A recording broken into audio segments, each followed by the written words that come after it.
ඒ භාග්‍යවත් වූ තිලෝගුරු සම්මා සම්බුදුරජාණන් වහන්සේට මාගේ නමස්කාරය. තත්‍රාවුසෝ යවායන් පුංගලෝ අනංගනෝ සමානෝ නත්තිමේ අජ්ජත්තං අංගනන්ති යථා භූතං නප්පජානාති තස්සේ තං පාටිකං khං සුබ නිමිත්තං මනසි කරිස්සති තස්ස සුබ නිමිත්තස්ස මනසිකාරා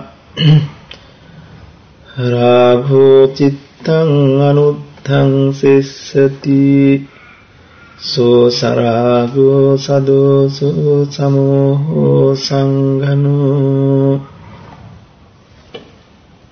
සංකිලිට්ඨ චිත්තෝ කාලං කරිස්සති සේයතාපි ආවුසෝ කංසපාති ආභතා ආපනාවා කම්මාර කුලාවා පරිසුද්ධා පරියෝධාතා තමේතං සාමිකා න පරිභුඤ්ජේයුං නච පරියෝදපේයුං රජාපතේ ච තං නික්ඛිපේයුං හේවං හිසා ආවසෝ කංසපාති අපරේන සමයේන සංකිලිට්ඨා අස්ස මලග්ගාහිතාති වමාවසෝති ඒව මේව කෝ ආවසෝ යවායන් පුංගලෝ අනංගනෝව සමානෝ නත්තිමේ අජ්ජත්තං අංගනන්ති යථා භූතං නප්පජානාති තස්සේ තං පාටිකං කං සුබ නිමිත්තං මනසි කරිස්සති තස්ස සුබ නිමිත්තස්ස මනසිකාරා රාගෝ චිත්තං අනුද්ධස්සිස්සති සෝ සරාගෝ සදෝසෝ සමෝහෝ සංගනෝ සංකිලිට්ඨ චිත්තෝ කාලං කරිස්සති.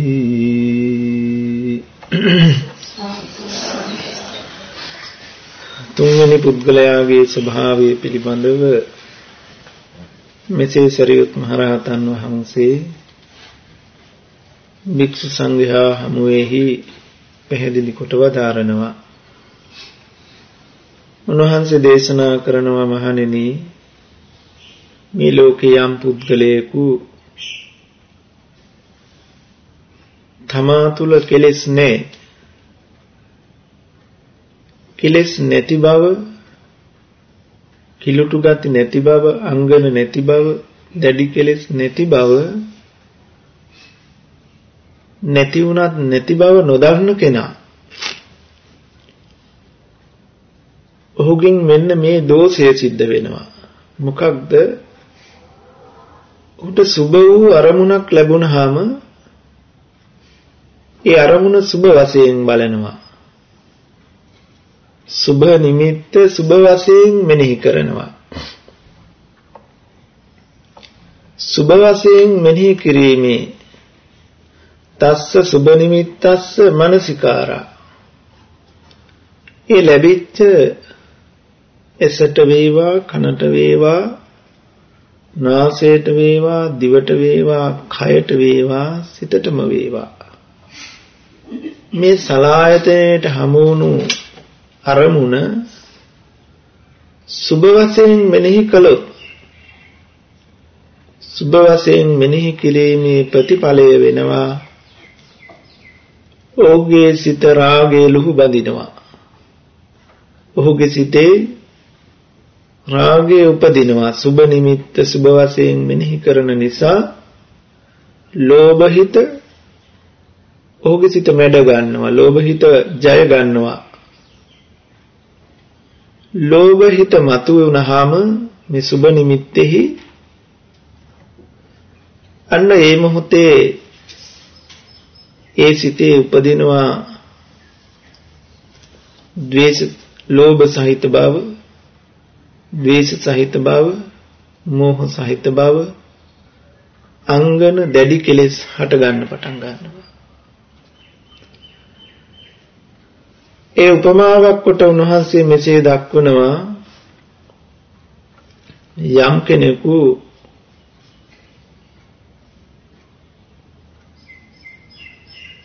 කඹුරු කුලයෙන්, කර්මාන්ත කුලයෙන් හෝ සල්පිලෙන් හෝ ලස්සන පැහැපත් දිලිසෙන පිරිසිදු ප්‍රසන්න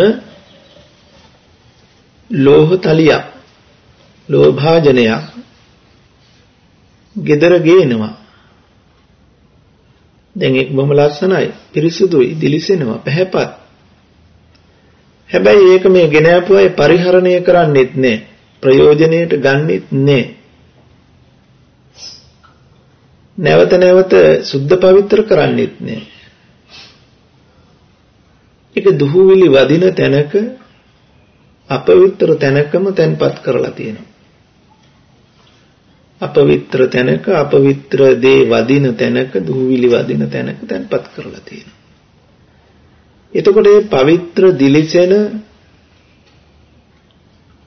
ලෝහ තලිය, එරන් හෝ රිදී හෝ පිත්තල හෝ ලෝහ හෝ කුමන හෝ බඳුන පරිහරණයත් නොකරනවා නම්, නැවත නැවත පිරිසුදුත් නොකරනවා නම්, දුහුවිලි මඩ තැවරෙන තැනක නම්, හුලං වදින තැනක නම් තියලා තියෙන්නේ, දවසින් දවස මොහොතින් මොහොත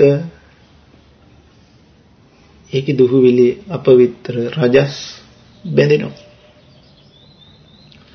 දවසින් දවස ඒක කිලුට වෙන්න පටන් ගන්නවා. මෙන්න මේ වගේ යම් කෙනෙකුගේ සිතෙහි රාග සහිත බවක්, ද්වේෂ සහිත බවක්, මෝහ සහිත බවක්, අංගන සහිත බවක්, දැඩි කෙලෙස් සහිත බවක් නොවුනත්, කෙලෙස් රහිත ප්‍රසන්න හිතක් තිබුණත්, ඒ හිතේ කෙලෙස් ගතියක් දැන් නැහැ කියලා නොදන්න කෙනා, ඔහු දන්නේ නැහැ මේ හිත පවිත්‍ර උනේ කොහොමද, අපවිත්‍ර වෙන්නේ කොහොමද කියලා. මෙතන තමයි මේ ධර්මයේ තියෙන මතු කරගන්න තියෙන හරය. මේ ටික නොදන්න කෙනා මේ හිත අපිරිසිදු වෙන්නේ කොහොමද, පිරිසිදු වෙන්නේ කොහොමද, කිලුටු වෙන්නේ කොහොමද, නොකිලිටි වෙන්නේ කොහොමද කියලා හේතුව නොදන්න කෙනා සුබ අරමුණක් ලැබුණාම සලායතනයේට සේ සුබ අරමුණ සුබ වශයෙන් මෙනෙහි කරනවා. අරමුණ සුබ වශයෙන් මෙනෙහි කරන හරි ලස්සනයි කියලා බලන්න ගිය ගමන්ම අනහිතේ ලෝභ හිත පහළ වුණා. ඒ ප්‍රසන්න හිත කිලුටු කරන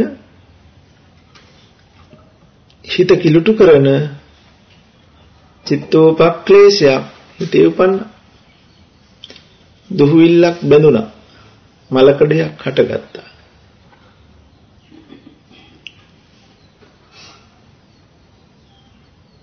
ඒ උපන් ලෝභ හිත, සුභාරමුණේ උපන් ලෝභ හිත ඒ මොහොතේවත් නැති කරන්න දන්නේ නැත්නම්, ඒ හිත තව තවත් ලෝභ සහිත වූයේ, ද්වේෂ සහිත වූයේ, මෝහ සහිත වූයේ, අංගන සහිත, දැඩි කෙලෙස් සහිත වූයේ, කෙලෙස් සහිතවම ඔහුගේ මිය යාම බලාපොරොත්තු විය යුතුයි. ඔහුතුන් ශ්‍රේෂ්ඨ පුරුෂයෙක් වශයෙන් කෙලෙස් නැති තැනක ජීවිතේ පැවැත්වුවේ. එහෙත් කෙලෙස් ඇති වෙන හැටිත්, කෙලෙස් නැති වෙන හැටිත් ඒ කියන්නේ සම්මා දිට්ඨිය එදිලා නැහැ. කුසලංච පජානාති කුසල මූලංච පජානාති. අකුසලංච පජානාති අකුසල මූලංච පජානාති. එත්තාවතාපිකෝ අරිය ශාවකෝ සම්මා දිට්ඨි හෝති. උජුගතාස්ස දිට්ඨි. ධම්මේ අවිච්ඡප්පසාදේන සමන්නාගතෝ ආගතෝ ඉමං සද්ධම්මන්ති. කුසලයේ දැනගන්න ඕන. කුසල මූලයේ දැනගන්න ඕන. අකුසලයේ දැනගන්න ඕන. අකුසල මූලයේ දැනගන්න ඕන. මෙන්න මේ ටික දන්න කෙනා ඊතාවතාපිකෝ අරිය ශාවකෝ සුතවාචකෝ අරිය ශාවකෝ සම්මාදිට්ඨි. ඒ ටික දන්න සුතවත් ආර්ය ශ්‍රාවකයා සම්මාදිට්ඨියට පැමිණෙනවා. උජුගතාස්ස දිට්ඨියෝගේ දෘෂ්ටිය ඍජු වෙනවා. ධම්මේ අවිච්ඡප්පසාදේන සමන්නාගතෝ ධර්මෙහි නොසෙල්වෙන ප්‍රසාද සහිතව ආගතෝ ඉමං සද්ධම්මන්ති. මේ සද්ධර්මයට මග්ගඵලයට අධිගමයට පැමිණි කෙනෙක් වෙනවා.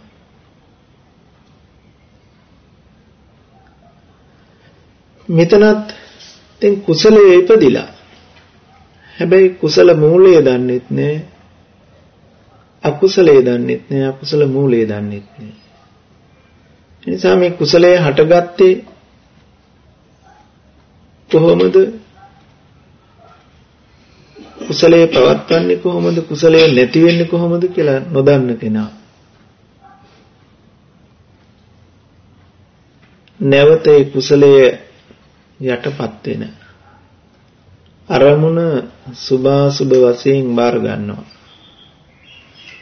අරමුණ සුභ වශයෙන් මෙනෙහි කිරීමේ ප්‍රතිඵලය උනේ සිතේ කෙලෙසීම හටගත්තා. ඒ කෙලෙස් රහිත, අංගන රහිත, දැඩි කෙලෙස් රහිත, ලෝභ ද්වේෂ මෝහ රහිතව හිටි කෙනත් මේ අරමුණෙහි සුභ වශයෙන් බැලීමේ වැරැද්දෙන් ඔහුද මරණ මොහොතෙහි කෙලෙසුණු සිත් ඇතිව, කිලුටු සිත් ඇතිව මිය ගිහිල්ලා ඔහුගේ මරණය ලාමක මරණයක් බවට පත් වෙනවා. සරියුත් මහ රහතන් වහන්සේ මේ ආකාරයෙන් තුන්වෙනි පුද්ගලයා පිළිබඳව හඳුන්වන අපි අනිත් පුද්ගලයා පිළිබඳවත් කතා කරලා මේ දෙක පිළිබඳව ටිකක් නැවත කතා කරමු. තත්‍රාවසෝ යවයන් පුංගලෝ අනංගනෝව සමානෝ නත්ති මේ අජත්තං අංගනං තියථා භූතං පජානාති තස්සේතං පාටිකං කං සුභ නිමිත්තං නමනසි කරිස්සති තස්ස සුභ නිමිත්තස්ස අමනසිකාරා රාගෝ චිත්තං නානුද්ධස්සති සෝ රාගෝ දෝසෝ අමෝහෝ අනංඝනෝ අසංකිලිට්ඨ චිත්තෝ කාලං කරිස්සති සේයතාපි ආවුසෝ කංසපාති ආභතා ආපනාවා කම්මාර කුලාවා පරිසුද්ධා පරියෝදාතා තමේනං සාමිකා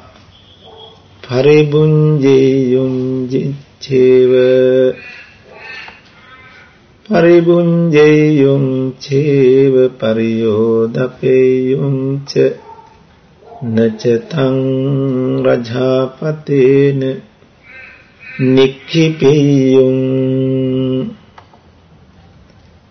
එවං හිසා ආවුසෝ කංස පාති අපරේන සමයේන පරිසුද්ධතරා අස්ස පරියෝදාතාති ඒව මාවුසෝති.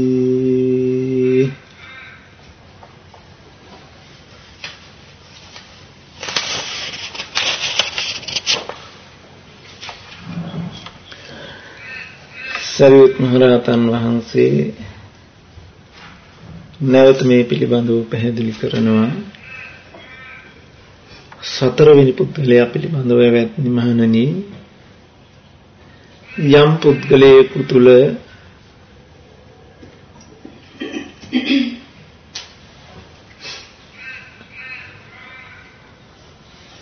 රාග රහිත බව, ද්වේෂ රහිත බව, මෝහ සහිත බව, අංගන රහිත බව, දැඩි කෙලෙස් නැති බව දන්නවා නම්, මෙන්න මේ කෙලෙස් නැති බව දන්න පුද්ගලයා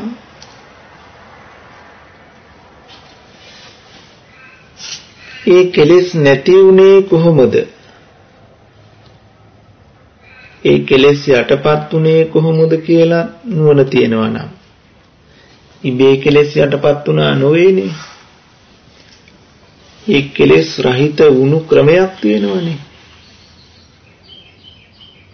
ඔහු දැන හිටියොත් කෙලෙස් හටගන්නේ, මේ කෙලෙස් නැති වුණා, නැති වුණේ මෙන්න මේ හේතුව නැති කළ නිසා. නැවත මේ හේතුව හටගත්තොත් මේ නැති වෙච්ච කෙලෙසය කිලුට නැවත උපදිනවා කියලා දන්නවනම්, දැන් මේ කුසලය ඇති වුණා, මේ කුසලය වැඩෙන්නේ මෙන්න මේ විදිහෙන්, මේ හේතුවෙන් කියලා දන්නවනම්, අනේ නුවණින් යුක්ත කෙනා සුබ නිමිත්තක් ලැබුණට, සුබ නිමිත්තක් ලැබුණට සුබ නිමිත්ත සුබ වශයෙන් න මනසිකරිස්සති, මෙනෙහි කරන්නේ නැහැ. සුබ නිමිත්ත සුබ වශයෙන් මෙනෙහි කරන්නේ නැහැ. ඔහු සුබ නිමිත්ත මෙනෙහි නොකරන නිසා ඔහුගේ සිත රාගයට ජය ගන්න බෑ. රාගයට පුළුවන් කමක් නැහැ ඔහුගේ සිත මැඩ ගන්න. හිත යට කරගෙන රාග හිත උපදින්න බෑ. ඔහු සුබ නිමිත්ත බාරගත්තේ නැහැ. සුබ නිමිත්ත මෙනෙහි කරේ නැහැ සුබ වශයෙන්. මෙන්න මෙහෙම මෙනෙහි නොකරන නිසා ඔහුගේ හිත කිලුට වෙන්නේ නැහැ. ඒ නිසා ඔහුගේ හිත රාග රහිතව, ද්වේෂ රහිතව, මෝහ රහිතව, කෙලෙස් නැතුවම, අංගන නැතුවම උතුම් මරණයක්, අලාමක මරණයක් එබඳු පුද්ගලයාගේ බලාපොරොත්තු විය යුතුයි. ඒක උන්වහන්සේ උපමාවකින් දක්වනවා. යම් මිනිසෙකු වෙළඳ සැලෙක් හෝ කඹුරු කුලයෙන් වටිනා දිලිසෙන බඳුනක්, රෝහ තලියක් අරගෙන එනවා. ඇවිල්ලා ඒක නිතර නිතර පිරිසුදු කරනවා, නිතර නිතර පරිහරණයටත් ගන්නවා, නිතර පරිහරණය කරනවා, නිතර නිතර පිරිසුදු කරනවා. දුහුවිලි නොවදින අපවිත්‍ර දේ නොබැඳින තැන්වල තැන්පත් කරලා තියෙනවා. මෙන්න මේ හේතුව නිසා නැවත දුහුවිලි වදින්න ඉඩකුත් නැහැ. ඒ බඳු තැනක තැන්පත් කරලත් නැහැ. නැවත නැවත පරිහරණය කරන පිරිසුදු කරන නිසා මේ භාජනේ තව තවත් පැහැපත් වෙන්න, දිලිසෙන්න පටන් ගන්නවා. මෙන්න මේ වගේ මහණෙනි, යම් කෙනෙකු තම සිතෙහි තමා තුල කෙලෙස් නැති බව දන්නවා නම්, ඒ දන්න කෙනා කෙලෙස් ඇතිවන හේතු දැන ඒ හේතු වලට ඉඩ නොතබමින් ලැබෙන සුභාදී අරමුණු රූප ශබ්ද ගන්ධ රස පහස ධම්ම ආදී අරමුණෙහි සුභ වශයෙන් නොගෙන සුභ වශයෙන් මෙනෙහි නොකොට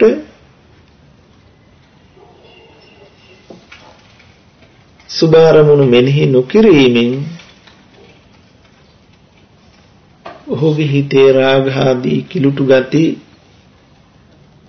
පවතින්ට ඉඩක් නැතුව යනවා. එසේ සුභාදී අරමුණු මෙනෙහි නොකරන නිසා ඔහුගේ හිත තව තවත් ප්‍රසන්න වූයේ, ලෝභ රහිත වූයේ, දේශ රහිත වූයේ, මෝහ රහිත වූයේ, අංගන රහිත වූයේ, දැඩි කෙලෙස් නැති වූයේම උතුම් මරණයක්, අලාමක මරණයක් එබඳු පුද්ගලයාගෙන් බලාපොරොත්තු විය යුතුයි කියලා සරියුත් මහ රහතන් වහන්සේ භික්ෂු මහා සංඝයා හමුවේදී පැහැදිලි කොට වදාරනවා, දේශනා කොට වදාරනවා. දැන් මෙහිදී කියවුණ තවත් පුද්ගලයන් දෙදෙනෙකු පිළිබඳව විස්තරයක්. මේ දෙදෙනාම කෙලෙස් රහිතයි. හිත කෙලෙසෙන්නේ නැහැ. කෙලෙස් යටපත් කරගත්ත දෙන්නේ. හැබැයි කෙලෙස් යටපත් වුණාට එක්කෙනෙකු දන්නේ නැහැ මේ කෙලෙස් යටපත් උනේ කොහොමද කියලා. කුසලයේ මතුනේ කොහොමද කියලා දන්නේ නැහැ. මේ කුසලයේ නැති වෙන්නේ කොහොමද කියලා දන්නේත් නැහැ. නැවත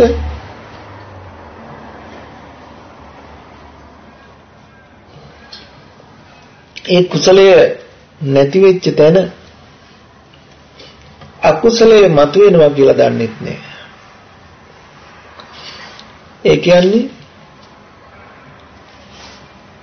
අකුසලං ච නප්පජානාති, අකුසල මූලං ච නප්පජානාති,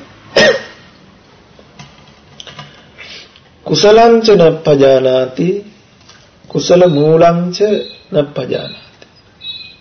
අකුසලයේ දන්නේත් නෑ, අකුසල මූලයේ දන්නේත් නෑ. කුසලයේ දන්නේත් නෑ, කුසල මූලයේ දන්නේත් නෑ. මෙන්න මේ නොදන්න කෙනා තමා තුළ කුසලයේ උපන්නට, කෙලෙස් රහිත වුණාට ඒක පවත්වන්න දන්නේ නැති වුණොත් ඔහු ලැබෙන අරමුණෙහි මුලාවටපත් වෙලා සුභ වශයෙන් මෙනෙහි කිරීමේ ප්‍රතිඵලයේ අනිෂ්ට විපාක හැටියට ඒ ප්‍රසන්න හිත කිලුටු හිතක් බවට පත් වෙලා නපුරු නරක සිතක් බවට පත් වෙලා ලාමක මරණයක් ඔහුගෙන් බලාපොරොත්තු විය යුතුයි.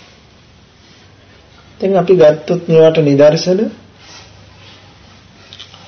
දේවදත්ත හාමුදුරුවන්ගේ චරිතය අපි ගත්තොත් දේවදත්ත හාමුදුරුව අකුසලයේ යටපත් කළ කුසලයේ මතු කරගත්ත කෙනෙක්.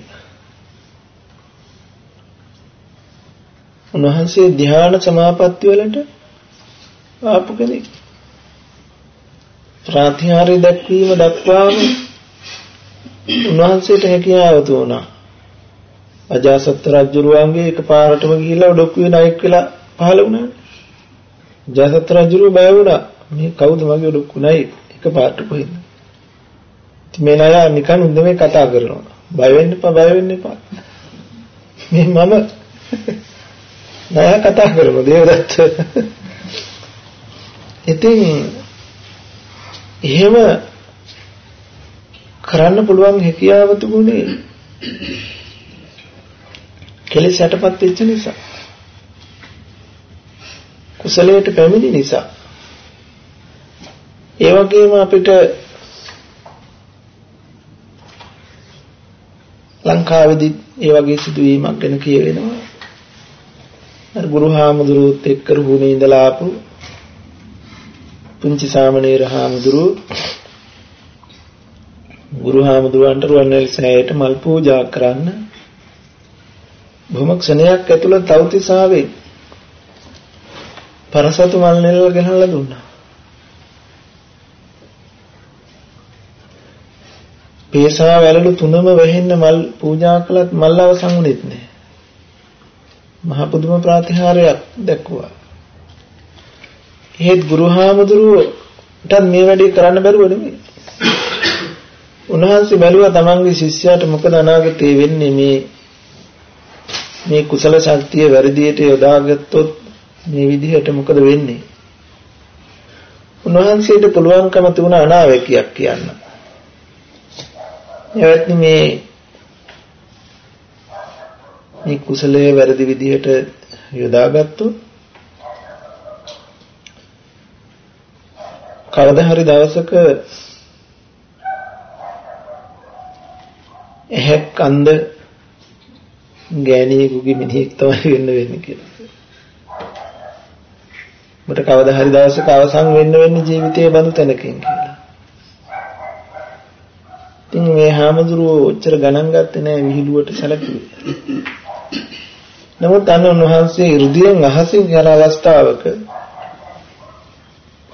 මල් නෙලමින් පන් නෙලමින් ගී සින්දු කියමින් හිටිය කාන්තාවක් දැකලා ත්‍රිදිවියන ගම්මානයක් ආසන්න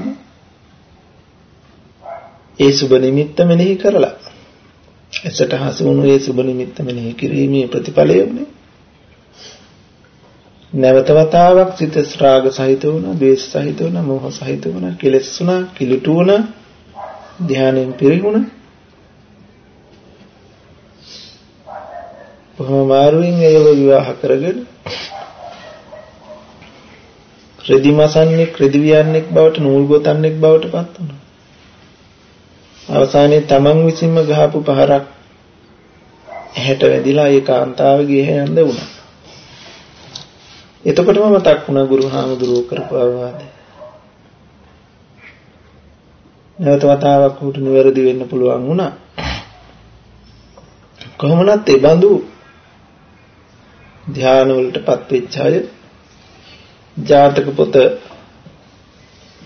පෙරලලා බැලුවොත් බෝධිසත්වයන් වහන්සේ පවා ඒ බඳු පිළිවෙලටපත් වෙච්ච අවස්ථා බොහෝ තැන් තියෙනවා. අන්න කුසලයට ආවත් ඒ ආපු මග දන්නේ නැත්නම් ඒ කියන්නේ මේ කියන්නේ සම්මාදිට්ඨිය යෙදිලා නැත්නම් නැවත කෙලෙසෙනවා නැවත කිලුටු වෙනවා අමාර්ගයෙන් සම්මාදිට්ඨි සහිත මාර්ගයෙන් තොරව කෙනෙකුට පුළුවන් අකුසලයට යටපත් කරන්න. කුසලය ධ්‍යාන කුසල් දක්වා සමාපatti කුසල් දක්වා වඩන්න පුළුවන්. හැබැයි කෙලෙසන හේතුව ඉවත් උනේ නැහැ. අනුශේ දුරුුනේ නැහැ. ඒ නිසා අද සමාපatti කුසලයෙන් පිරිපුන්ව බ්‍රහ්ම ලෝකේහි මෙත්තා කරුණා මුදිතා උපේක්ෂා බඹ විහරණයන්ගෙන් වෙසෙන සමවත් කුසල් වලින් වෙසෙන බ්‍රහ්ම රාජවරු පවා තව නොබෝ දිනකින් තිරිසන් වෙලා පෙරේතය වෙලා අසුරු වෙලා නිර්සත්තු වෙලා කෙලෙසුණු පුද්ගලයන් බවට පත් වෙලා මේ කාම සුගතියට කාම දුගතියට පරිවර්තනය වෙන්න පුළුවන්. දවසක් ආනන්ද හාමුදුරුවොත් එක්ක බුදුරජාණන් වහන්සේ පිණ්ඩපාතේ වඩින වෙලාවක දිග කඩි රැණක් පේනවා.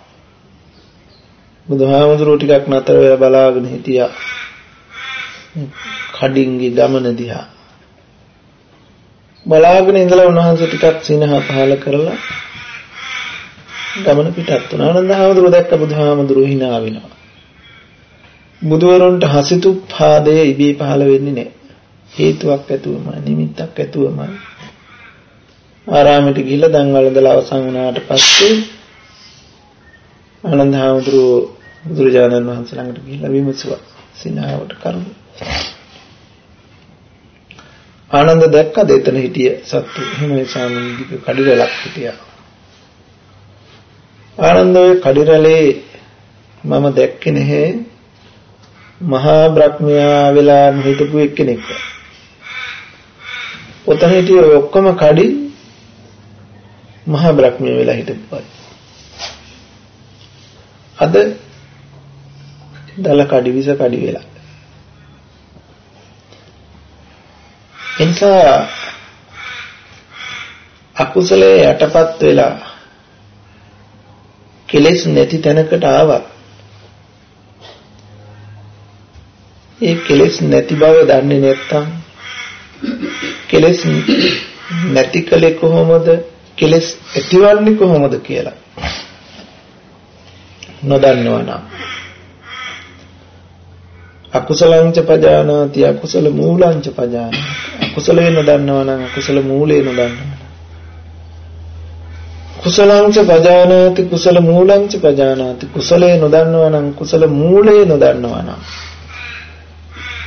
අන්න මේ සම්මා දිට්ඨිය නොයදුණු කෙනා මේ කුසලයට ආවත් ඔහු දන්නේ නැහැ මේ කුසල හිත වර්ධනය කරන හැටි.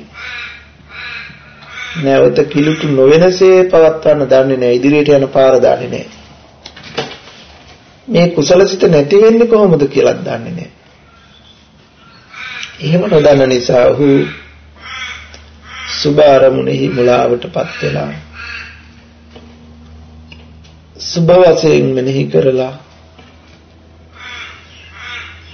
සිත රාග සහිත ද්වේෂ සහිත මෝහ සහිතව කෙලෙසුණු පුද්ගලයෙක් බවට පත් වෙනවා. දේවදත්ත හාමුදුරුවෝ බලන් හිටියා බුදුහාමුදුරුවන්ගේ අසිරිය. බ්‍රහ්ම රාජවරු ඇවිල්ලා වඳිනවා. සක්‍රය සතරවරන් දෙවිවරු ඇවිල්ලා වඳිනවා. දෙවියෝ බණ අහනවා. මහරජවරු ඇවිල්ලා මිනිකිරුල ගරවල පැත්තකින් තියලා සිරිපා මුල හිස තබල වඳිනවා. නොයෙක් පුද පෙළහර මේ අසිරිමත් බුද්ධ රාජ්‍යය දිහා බලාගෙන හිටිය දේවදත්ත හාමුදුරුවන්ට මේ අරමුණෙහි සුබ බවක් පෙනුණා. මට බැරිද බුදු වෙන්න? බුදුන් මරා මම බුදු බව ලැබුණි. අනිත් අය බුදු වෙන්න හැදුවේ පාරමී පුරලා. දේවදත්ත හාමුදුරුවෝ බුදු වෙන්න හැදුවේ බුදුන් මරා. අජාසත්තට උපදෙස් දුන්නා ඔබ තාත්තා මරලා රජ වෙන්න. මම බුදුහාමුදුරුවන් මරලා බුදු වෙන්න. අන්නර අරමුණ මේ අසිරිමත් සිදුවීම් දිහා සුබ වශයෙන් බැලුවා. මටත් මේ වගේ ආස්තර්යයක් ඇතුව ජීවත් වෙන්න. ඒ සුබ දෙහි සුබ වශයෙන් බැලීමේ ප්‍රතිඵලය වුණේ මොකද? ඒ ලෝභය මේ බුදු පදවිය ලබන්න ඕන කියන ඒ බුද්ධ පෙළහර ලබන්න ඕන කියන කිලුට සිත නිසා දේශ සහගත වුණා. මෝහ සහගත වුණා. අංගන සහිත වුණා. දැඩි කෙලෙස් සහිත වුණා. අරවඳු කුසලයකින් යුක්ත කෙනා ආනන්තරේ පාප කර්ම දෙකක් කරගෙන සංඝ බෙහෙදය කළා. විචුන් කොටසක් කඩාගෙන ගිහිල්ලා වෙනම උපේ කර්ම විනය කර්ම කරන තැනකටපත් වුණා. සංඝ බෙහෙදයක් කළා. බුදුරජාණන් වහන්සේලාගේ ශරීරයේ ලේසලවීමක් කළා. ආනන්තරේ පාප කර්ම දෙකක් කරගෙන කෙලෙසුණු පුද්ගලයෙක් හැටියට මිය ගිහිල්ලා අද අවීචේ භව කීල කියන නිරයේ දැඩි දුක් විඳිනවා. ඉතින් ඒ නිසා කෙලෙස් නැති වුණත්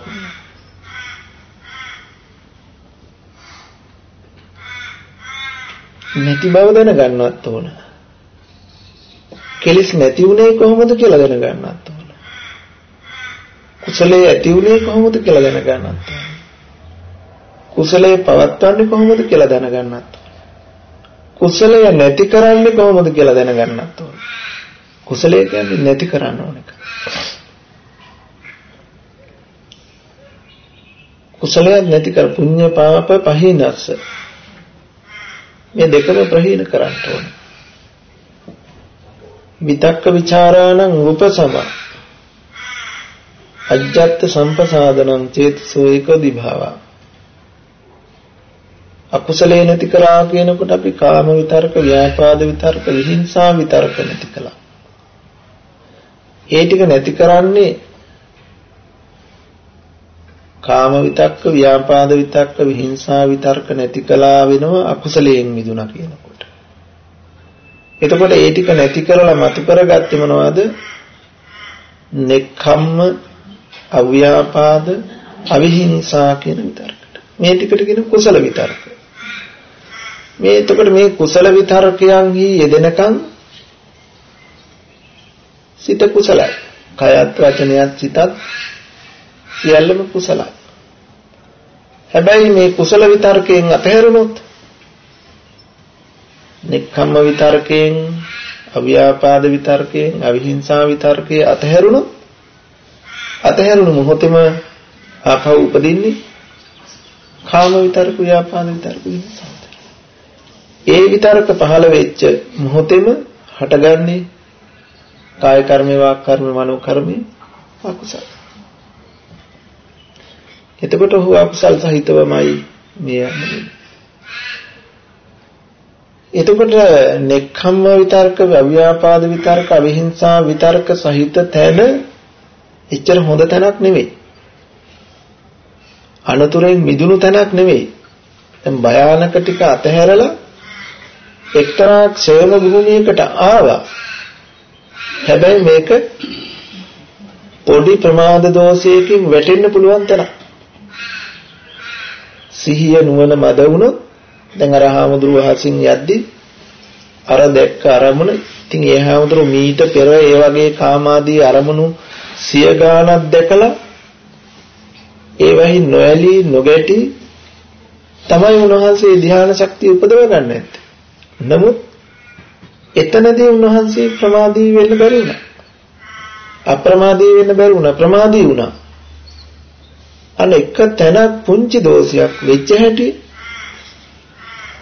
අර සියලු කුසල ශක්ති පිරිහිලා නැවත කාම විතර්කයට, ව්‍යාපාද, විහිංසා විතර්කයට ඇවිල්ලා ඒ අකුසල හිත් නිසා මනසාචි පදුට්ඨේන කිලුටු මනසින් යුක්තව කිලුටු අකුසල ක්‍රියාව අකුසලයට යොමු වෙමින් පිරිහුණු පුද්ගලයෙක් බවට පත් වෙනවා. එනිසා සරියුත් හාමුදුරුවෝ දේශනා කළා මෙන්න මේ පුද්ගලයා හරියට කස්ලෝ තලිය තිලිසෙන පැහැපත් ලෝහ තලිය ලෝහ භාජනයක් පිරිසුදුව ගෙනහැල්ලා සල්පිලෙන් හෝ කඹුරු කුලෙන් හෝ ගෙනහැල්ලා එහෙත් ඒක පරිහරණය කරන්නේ නැත්නම් නැවත නැවත පිරිසුදු කරන්නේත් නැත්නම් වැරදි තැන්වල නම් ඒක තැම්පත් කරලා තියෙන්නේ දුහුවිලි වැදිලා මඩ කැලල් තැවරිලා ඒක වහ වහ අප්‍රසන්න දෙයක් බවට පත් වෙනවා. කිලුටු දෙයක් බවට පත් වෙනවා. ඒ වගේ හිතේ කුසලයේ උපදවා ගත්තා. ඒ බව දැන ඒක කිලුටු නොවනසේ සුරක්ෂිත කළ යුතුයි කියලා නොදන්න කෙනා. ඒ කුසලයේ රැකෙන්නේ මෙහෙමයි. ඒ කුසලයෙන් නැති කරන්නේ මෙහෙමයි කියලා දන්නේ නැත්නම් හරියට අර ලෝභ වාදිනේ අපිරිසුදු තැන් වල තැම්පත් කළාම පරිහරණය නොකළොත් නැවත නැවත පිරිසුදු නොකළොත් නොවටිනා දෙයක් බවටම පත් වෙන්නේ යම්සේද මේ කෙලෙස් රහිත අංගන රහිත දැඩි කෙලෙස් රහිත කෙනාගේ හිතත් කිලුටු වෙලා ලාමක මරණයකට ලෝභ සහිත, ද්වේෂ සහිත, මෝහ සහිත, අංගන සහිත, දැඩි කෙලෙස් සහිතව මිය යන්නේ බවට පත් වෙන්න පුළුවන්. දේවදත්ත හාමුදුරුවෝ වෙන චරිත අපට ඒ සඳහා හොඳම නිදර්ශන වෙනවා. ඉඳ ඉඳ එක විහෙර විඳ විඳ දහම් මනහර සිඳ බිඳ දුක් සසර අනේ දෙවිදත් නොදුටි මොක්පුර. එකටම හිටියත් දැක ගන්න බැරි වුණා ඇත්ත. අනේ දෙවිදත් නොදුටි මොක්පුර. මෝක්ෂය නිවන විතරක් නෙමෙයි සුගතියටවත් එන්න බැරි වුණා බුදුහාමුදුරුවෝ ළඟ. සමීපතම ඥාතිවරයා වෙලා මස්සිනා වෙලා ඉන්නවා. බැරි වුණා. ඒ වගේම තවත් පුද්ගලයෙක් තමයි කෙලෙස් නැති බව දන්නවා. එතකොට ඔහුට නුවණක් තියෙනවා මේ කෙලෙස් නැති වුණේ කොහොමද? ඒ නැති වෙච්ච කෙලෙස් ආපහු එන්නේ කොහොමද? කුසලයේ ඇති වුණේ කොහොමද? අලෝභ දෝස සමෝහ අනංගන කෙලෙස් නැති බව ඇති වුණේ කොහොමද? ඒක පවත්වන්නේ කොහොමද? ඒකෙනුත් මිදෙන්නේ කොහොමද කියලා දන්න කෙනා ඒ සඳහා පරිස්සම් වෙනවා. ලැබෙන අරමුණු නිතරම නුවණින් මෙනෙහි කරනවා. යෝනිසෝ මනසිකාරය මේ දෙපළ මේ හැමතැනකම කියවුනේ යෝනිසෝ මනසිකාරය හා අයෝනිසෝ මනසිකාරය කියන දෙක. අර කෙලෙස් සහිත පුද්ගලයෝ දෙන්න අතර තිබුණේ අයෝනිසෝ මනසිකාරය හා අයෝනිසෝ මනසිකාරය. කෙලෙස් සහිත කෙනෙක් දැන් යෝනිසෝ මනසිකාරය භාවිතා කළේ නෑ. අනිත් කෙනා යෝනිසෝ මනසිකාරය භාවිතා කළ මන් ළඟ කෙලෙස් තියෙනවා. මම කෙලෙස් සහිතයි දැන් කෙලෙස් සහිතයි කියලා. දැන් යෝනිසෝ මනසිකාරය කියලා කියන්නේ එතකොට කෙලෙස් නැතිවම ඉන්න එක නෙමෙයි. කෙලෙස් සහිත බව ඉඳගෙන හෝ කෙලෙස් සහිතයි කියලා දන්නවනේ. ඒත් නුවණක් එතන. අකුසලයේ දන්නවා අකුසලයේ දනි. අකුසලංච පජානාති. අකුසලයේ දන්න කෙනෙක්. අකුසලංච නප්පජානාති නෙවෙයි. අකුසලයේ නොදන්න කෙනෙක් නෙවෙයි. අකුසලයේ දන්නවා එතකොට. අකුසලයේ හැටියට දන්නවා නම් ඉපමණකින් නුවණ නැති. දැන් මෙතනදී කුසලංච පජානාති. දැන් කුසලයේ දන්නවා. කුසල මූලංච පජානාති. මේ කුසලයේ ඇති වෙන්නේ මෙන්න මෙහෙමයි මෙහෙම බැලුවොත් මේ කුසලයේ පවතිනවා කියලා දන්නවා. මෙහෙම බලන්න බැරි වුණොත් මේ කුසලයේ නැති වෙනවා කියලා දන්නවා. එතකොට ඒ නිසා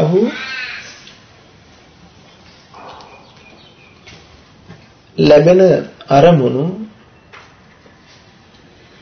නුවණින් පරීක්ෂා කරනවා. සුබ වශයෙන් බලන්නේ බාරගන්නේ. අරමුණෙහි සතුටු වෙන්නේ නැහැ. අරමුණෙහි සතුටු වුණත් සුබ වශයෙන් පෙනුනත් ඉක්මනින්ම බලනවා මේ ලස්සනයි කියලා සුබයි කියලා පෙනුන අරමුණේ යථාර්ථය ඇත්ත මොකක්ද කියලා. ජාති දුක්ඛ ස්වභාව කොට ඇති බව, ජරා දුක්ඛ ස්වභාව කොට ඇති බව, ව්‍යාධි දුක්ඛ ස්වභාව කොට ඇති බව, මරණ දුක්ඛ ස්වභාව කොට ඇති බව, අප්‍රියන් හා එක්කිරීමේ, ප්‍රියන්ගෙන් වෙන් කිරීමේ, කැමැති දේ නොලැබීමේ දුක්ඛ ස්වභාව කොට ඇති දුක්ඛ ලක්ෂණයෙන්ම යුක්ත වූ බවටම නුවණින් මෙනෙහි කරලා ඒ ඇතිවෙච්ච කිලුටු ගති වහාම ඉවත් කරනවා. කිලුටක් බවට පත් වෙන්න තියන්නේ නැහැ. ඒක තමයි එතන කියන්නේ අර ගෙනය පුරන් භාජනය ලෝහ තලිය පරිහරණය කරනවා. නැවත නැවත පිරිසිදු කරනවා. නැවත නැවත පරිහරණය කරනවා. නැවත නැවත පිරිසිදු කරනවා. ඒ විතරක් නෙවෙයි මෙන්න මේ තැන්වල තියුව දූවිලි වදිනවා. මඩ අපවිත්‍ර දේ තැවරෙනවා. ඊබඳු තැන්වල තියන්නේ. දැන් එයා දන්නවා මෙන්න මේ අරමුණ මේ විදිහට බැලුවොත් මේ රූපය, මේ ශබ්දය, මේ ගන්ධය, මේ රසය, මේ පහස මේ විදිහෙන් වාර ගත්තොත් ඒ මොහොතේම හිත කිලුට වෙනවා මේ කුසලයේ නැති වෙනවා කියලා දන්නවා.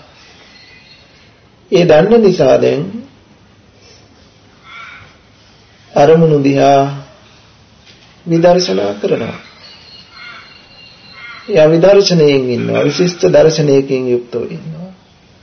මෙසේ විශිෂ්ට දර්ශනයෙන් යුක්ත වෙන කෙනා නිතරම වහාම හිතට අරමුණ සුබ වශයෙන් දැනුණත් ඒ මොහොතේම පරිහරණය කරනවා, මනාවකට පරිහරණය කරනවා, සුද්ධ කරනවා, නැවත පිරිසිදු කරනවා. සුබ වශයෙන් පෙනුණු අරමුණේ යථාර්ථය ඇත්ත මේ බඳුයි නේද? ඒ අරමුණු ගැටුණු ආධ්‍යාත්මික ආයතනයත් මේ දුක්ඛ ලක්ෂණයෙන් යුක්තයි නේද? ඒ ආධ්‍යාත්මික ආයතනයත් බාහිර ආයතනයත් ගැටීම නිසා හටගත් විඥානයත් ඒ නිසා පන්න ස්පර්ශයත් වේදනා සංඥා සංඛාර මේ පංච උපාදානස්කන්ධයම දුක් සහිතයි නේද කියලා මෙනෙහි කරලා ඔන්න ඒ හිත කෙලෙසෙන්නේ නැතුව කිලුටු නොවෙන්න නැවත නැවත පරිහරණය කරමින් නැවත නැවත පිරිසුදු කරමින් අත්නොහැර පවත්වන කෙනා සදෝස සහිත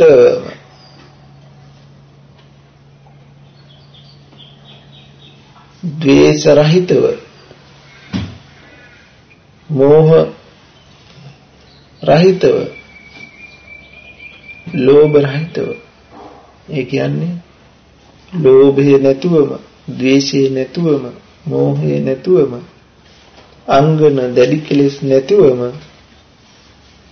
අලාමක මරණයක් ඒ බඳු පුද්ගලයන්ගෙන් බලාපොරොත්තු විය යුතුයි කියන්නේ.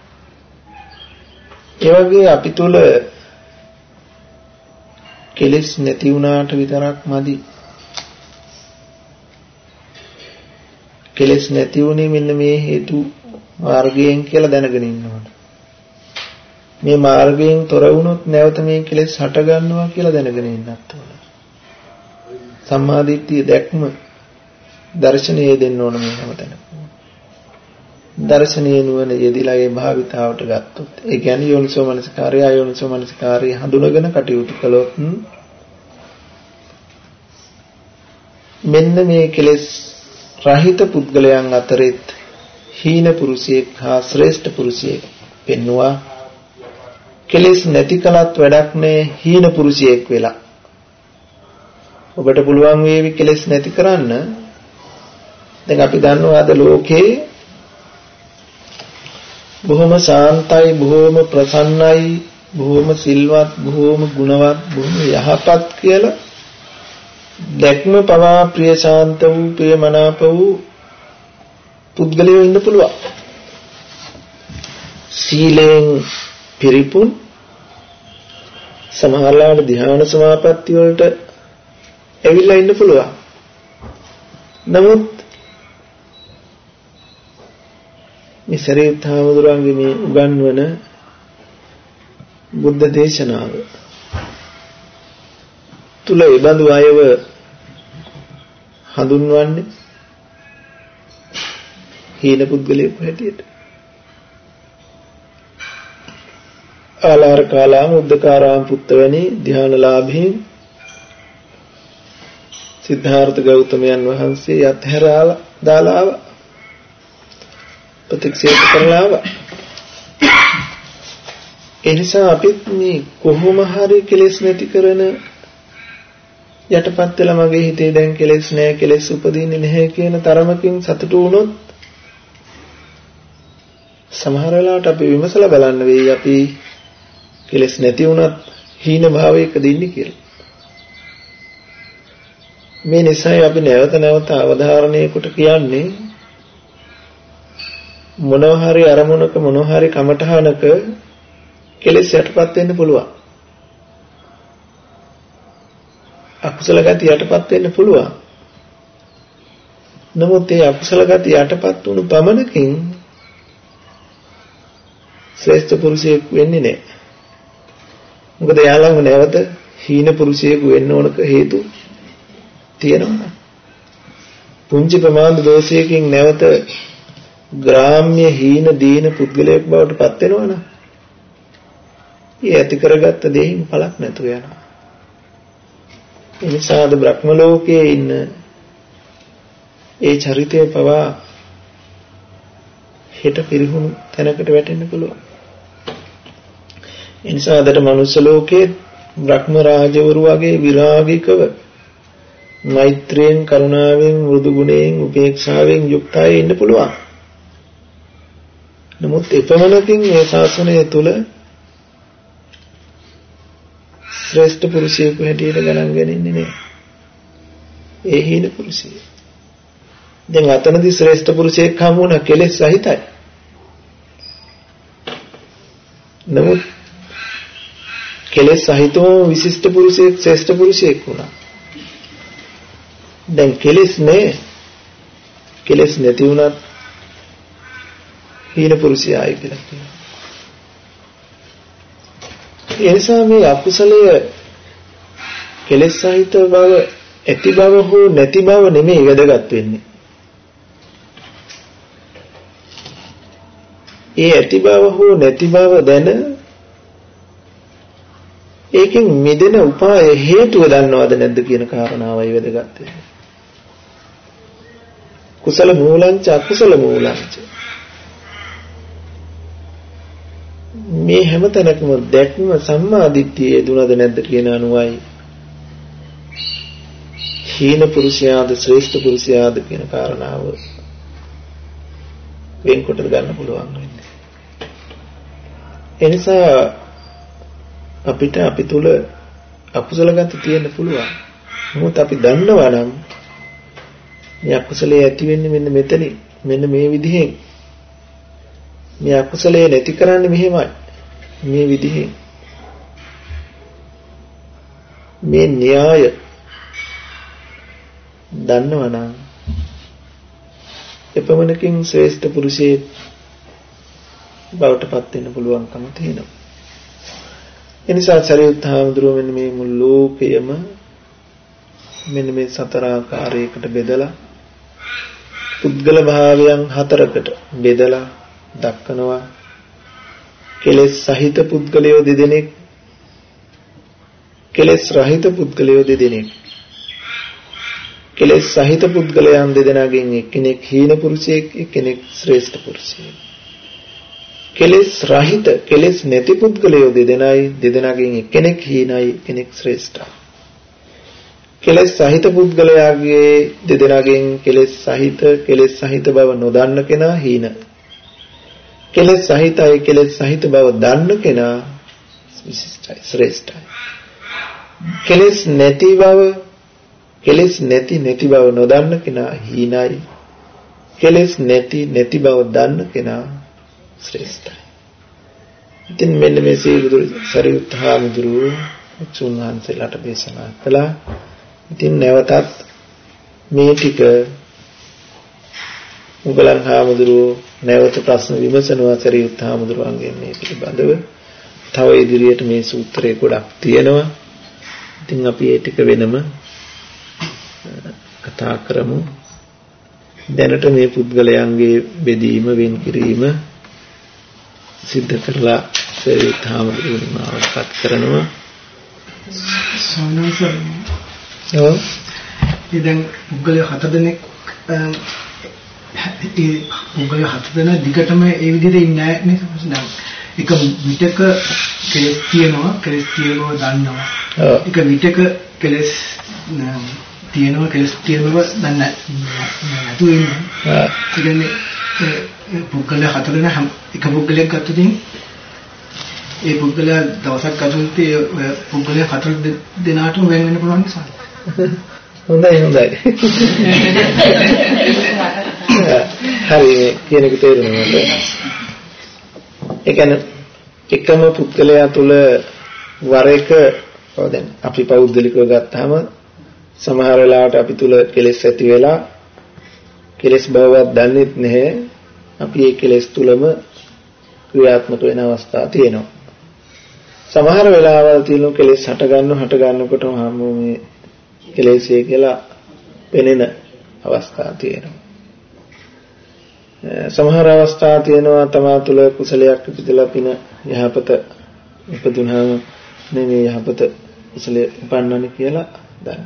සමහර වෙලාවල් තියෙනවා අපි තුළ කුසලයේ යහපත ඉපදිලා අපි දන්නේ නැහැ මේ උපන්නේ කුසලයක්ද කියලා. සමහර වෙලාවට තව කෙනෙක් පෙන්වලා දෙනකම් ඔබ කලේ යහපත් දෙයක් මේ යහපත් දෙයක් කලේ යහපත් දෙයකින් කියලා තව කෙනෙක් පෙන්වුවාම තමයි දන්නේ මේ මා තුළ මේ කුසලයේ යහපත ඉපදිලා නේද.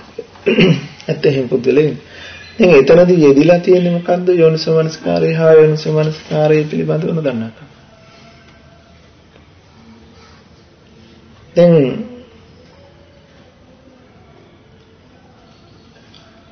අකුසලං ච පජානාති අකුසල මූලං ච පජානාති. කුසලං ච පජානාති කුසල මූලං ච පජානාති. මේ ටික දැනගෙන හැමතිස්සෙම දැන් අපට කාර්යයක් පැවරිලා තියෙනවා.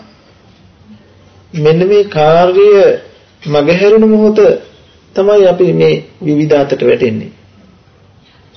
දැන් අපි මේ නුවණ ඇති කරගත්ත කෙනාට දැන් සිත මේ බඳුයි මේ අකුසලයයි මේ කාය කර්මය මේ වාක් කර්මය මේ මනෝ කර්මය කියලා දැන් අකුසලයේ දන්නවා. මේ අකුසලයේ හටගන්නේ මෙන්න මේ හේතු නිසා. කාම විතරක, ව්‍යාපාද විතරක, විහිංසා විතරක කියන මේ අකුසල හිත උපන්නොත් සිත අකුසල සහගත වුණොත් මනසාචේ පදුට්ඨේන හිත දූෂිත වුණොත් මේ අකුසල ගති උපදිනවා කියලා දැන් දන්නවා. මෙන්න මේ කුසලයයි මේ කාය කර්මය, මේ වාක් කර්මය, මේ මනෝ කර්මය, මේ දස කුසලය, දස කර්මපත කුසලයයි කියලා දන්නවා. මේ කුසලය උපදින්නේ හිත නිසා. මොන හිතද? කුසල් හිත නිසා. අලෝභ හිත, අදෝස හිත, අමෝහ හිත. එහෙම නැත්නම් නෙක්ඛම්ම විතරක, අව්‍යාපාද විතරක, අවහිංසා විතරක සහිත ප්‍රසන්න හිතක් ඇති හැම කල්හිම තුන්දර කුසලයි කියලා දන්නවා. දැන් මොන කුසලයක් දන්නවා, අකුසලයක් දන්නවා, කුසල මූලයක් දන්නවා, දැන් අකුසල මූලයක් දන්නවා. දැන් මේ දැනගෙන හිටියට දැනගත්තට මදිනේ. දැන් අකුසලයට නොයටි ඉන්න කුසලයේම ඉන්න. දැන් අකුසලයයි කුසලයයි දන්න කෙනා දැන් දන්නවා අකුසල වෙනවා කාය කර්මයේ වාක් කර්මයේ මනෝ කර්මයේ අකුසල සහගත වෙනවා මේ හිත උපන්නොත්. මේ හිත නූපන්නොත් ඒ හැම මොහොතකම කුසල. එතකොට මේ ටික දන්න කෙනා මොකද්ද කරන්න ඕන? සතර සම්‍යක්පදං වීරියෙන් යුක්ත වෙන්න ඕන. සතර සම්‍යක්පදං වීරියෙන් යුක්ත නොවුණු හැම මොහොතකම අකුසල හිත ඉපදිලා. අකුසල හිත උපදින හැම මොහොතකම කාය කර්මයේ, වාක් කර්මයේ, මනෝ කර්මයේ අකුසල සහගත වෙලා. ඒ නිසා අපි දැන් හොඳ වෙලා තව ටිකකින් නරක වෙලා තව ටිකකින් හොඳ වෙනවා. එහෙම වෙන්නේ මේ වීරිය මතකම නිසා. ඒ නිසා අපි දක්ෂ වෙන්න ඕන කෙලෙසෙන්නේ නැතුවම, හිලුටු වෙන්නේ නැතුවම ඉන්න.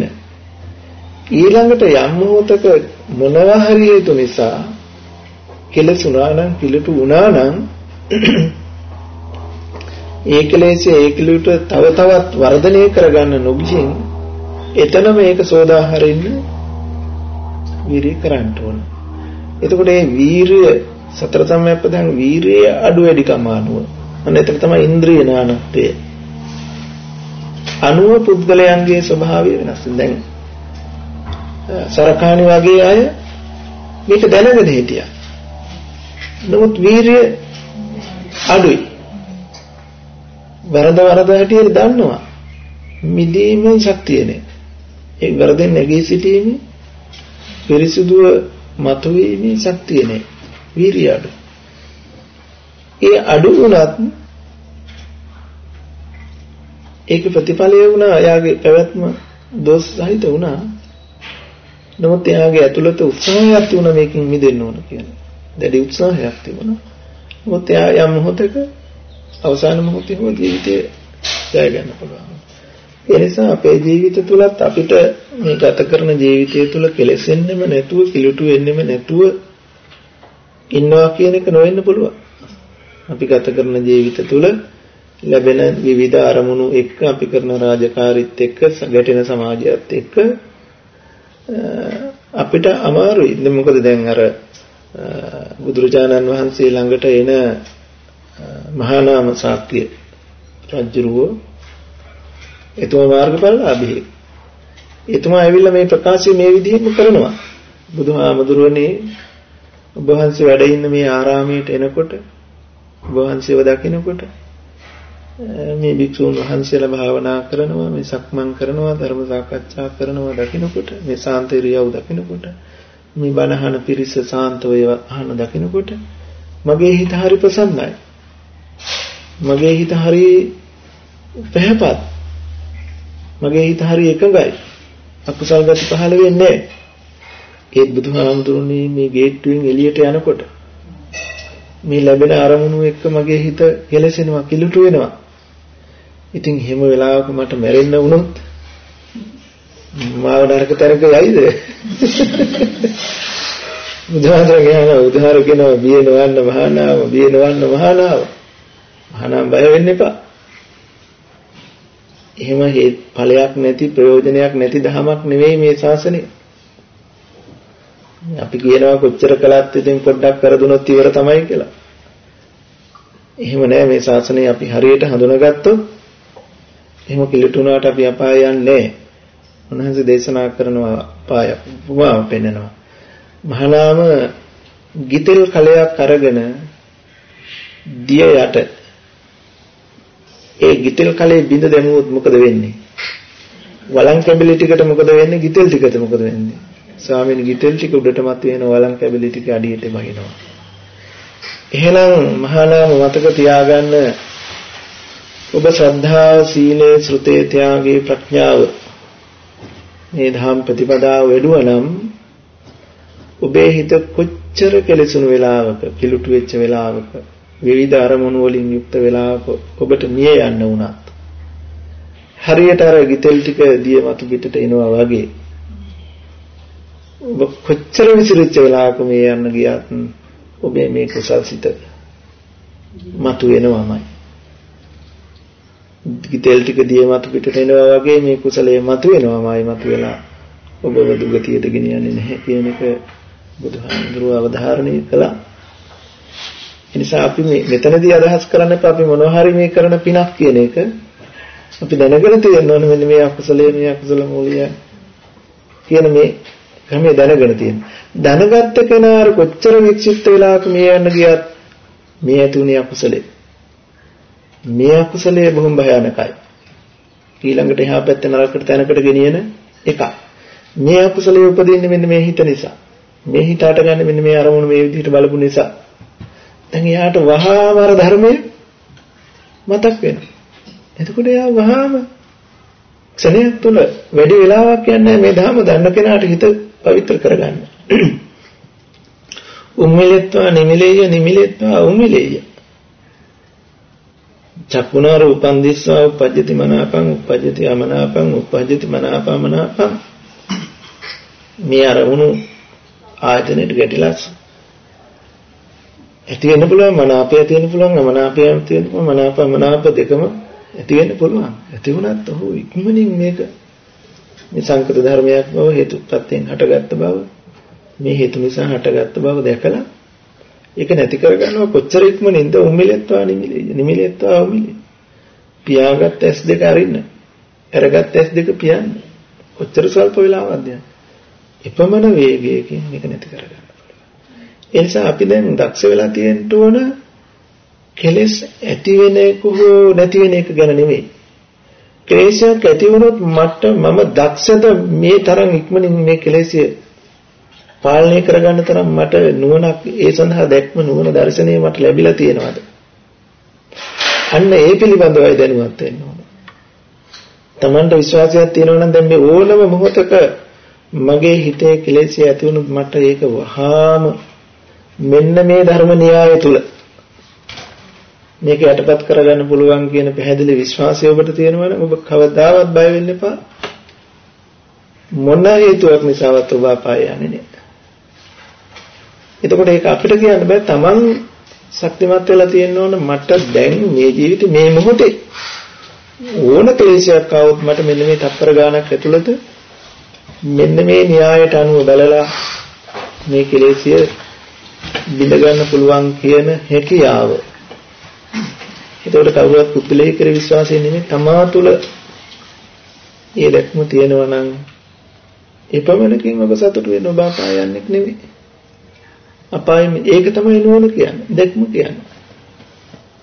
ඒ ටික ඇති වෙනකන් කොතනකවත් රැවටෙන්න එපා මුලා වෙන්න එපා. ඒ ප්‍රතිවේක්ෂා ඥානෙ Tamanටයි ඉන්න ඕන. මොකක් හරි බලන එක නෙමෙයි අරමුණු විමසන එක නෙමෙයි. ඒ විමසීම තුළ මෙන්න මේ ප්‍රතිඵලය ලැබෙනවාද? මොකද අපි එතකොට සූදානම් මරණයට.